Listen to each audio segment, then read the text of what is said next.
Записвам това видео съвсем спонтанно и няма да лъжа, вече изминаха 2 дни от момента на инцидента. Записвам го, защото беше много интензивно преживяване за мен и вярвам, че и други хора са били на мое място и предпочитам да кажа това, което ми се случи и заради себе си и евентуално да помогна на някой от тях да не правят грешките, които аз направих.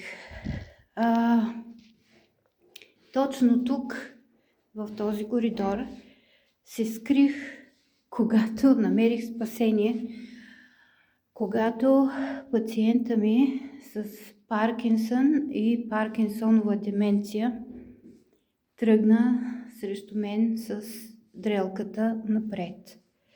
Той нямаше предвид нещо лошо да ме нарани, не беше агресивен. Той искаше да покаже контрол върху ситуацията и колко способен и колко голям мъж е въобще контролиран от своето его беше в този момент. Той насочи дрелката срещу мен и аз си помислих, че той може да я насочи и срещу себе си, защото аз мога да избягам, но той как ще избяга, ако залитне, падне върху такава дрелка.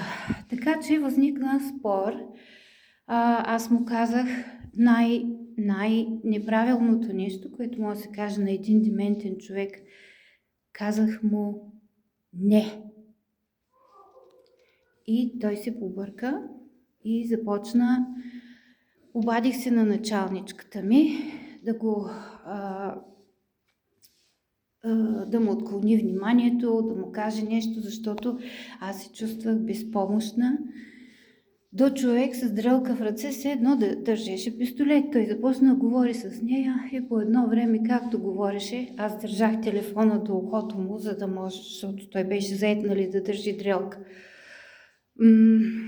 И той вика: ама ти да не мислиш, че аз ще се насоча, че съм толкова луд, че да се насоча дрелката към главата, и в същия момент се насочва дрелката към главата с борчето върху нея и въртяща се дрелка.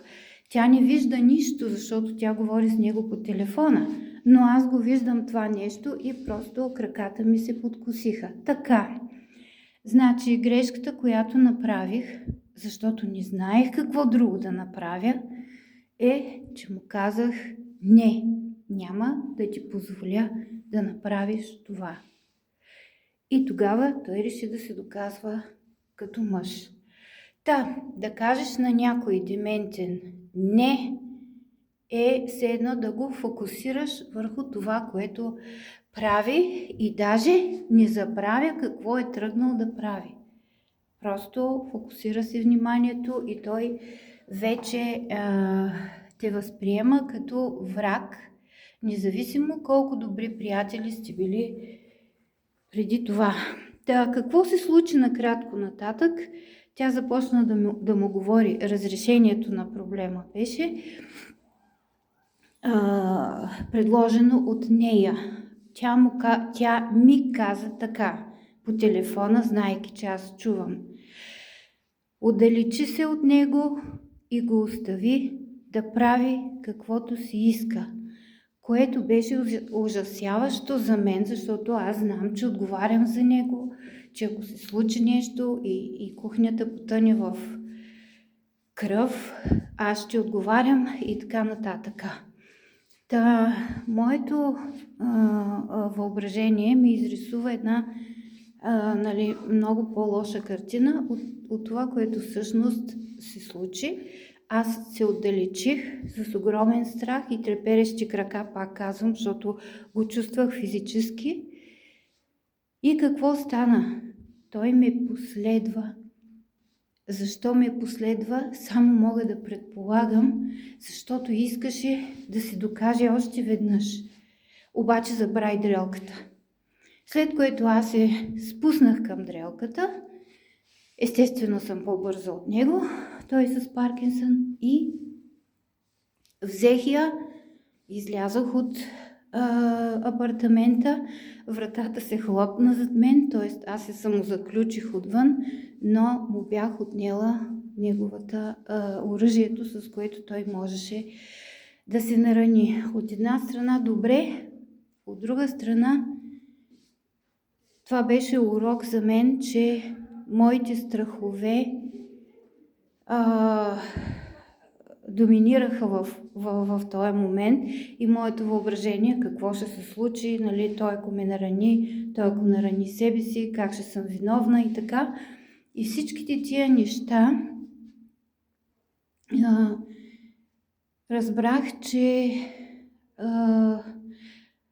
ако ги бях премислила логически, може би нямаше да се стигне до толкова интензивен момент с насочване към мен, към главата му и така нататък. Просто моето не за него беше тригер за реакция, да започне той да доказва контрола си върху ситуацията. Та понякога е хубаво да оставим човека на спокойствие, пък ако ще се наранява, то като стане по-интензивно, той пак ще се нарани, нали, ако това е което ще се случи. Не може да се предвиди, но отчитам това, което... Отчитам своята грешка, че му казах не, също така отчитам нейния опит с такива хора и това, което тя предложи, беше правилно. Просто аз трябваше да му отклоня вниманието, като самата аз се преместя физически на друго място в стаята. И тогава дрелката изчезна, или де да знам дали е изчезнала, но вече имаше по-малка стойност, отколкото той да ми каже, той колко много къщи е поправил и така нататък да ми говори за себе си. Това беше един урок, който научих по трудния начин. Естествено, той ме изгони след това, защото му отнех играчката и вече няма да работя при него, но този беше урока, който научих. Май много говорих, защото още не съм изстинала от този страх. Но това е, което исках да кажа. Ако някой има полза от този мой опит, нека се възползва. Мислете,